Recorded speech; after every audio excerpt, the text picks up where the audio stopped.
Here to discuss, journalists Andy Ngo and Savanah Hernandez, Frontlines TPUSA reporter, both were at the roundtable today giving invaluable insights into the workings and the origins of Antifa. And Andy, it's great to see you, my friend. It's been a long time since we've had a chance to talk to you.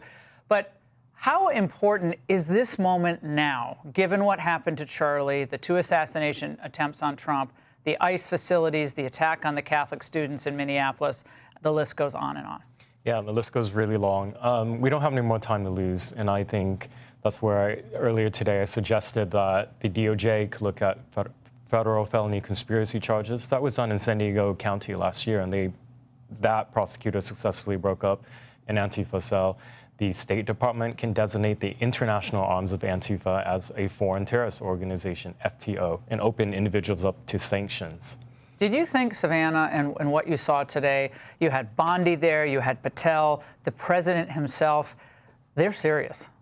Oh, absolutely, Laura. And this is such a change from the past administration who, quite frankly, ignored independent journalists like ourselves and completely ignored what was going on in the streets of America. Now, journalists like myself have had to come to Portland to report on what is going on because Andy himself can no longer do that. We've had to pick up the torch for Andy because he was so brutally assaulted, and this is still continuing today. So to see the administration take this seriously is a breath of fresh air. To see Antifa declared a domestic terrorist organization and the entirety of the admin care enough to listen to the journalists who have been demonized by the same media that was in the room with us was an incredible move in the right direction. And you were in the streets with the pro-Hamas freaks in New York, too, what they were doing. You've been reporting on that, too.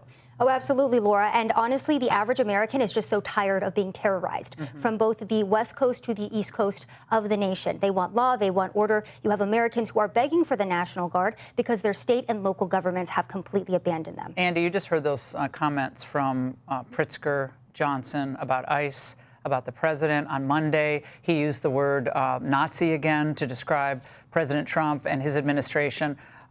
Is that inciting more violence? Well, once upon a time, I really thought that the Democrat leadership in where I used to live, Portland, were in good faith.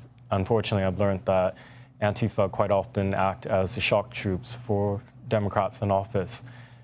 They attack the political targets of Democrats and attack institutions that are run by conservatives. Well, Andy, you've been on their hit list for a long time. You're very brave to come here to Washington, given what's at stake and what's happened in the last just month. Savanah, keep it up. Don't stop. We need you out there.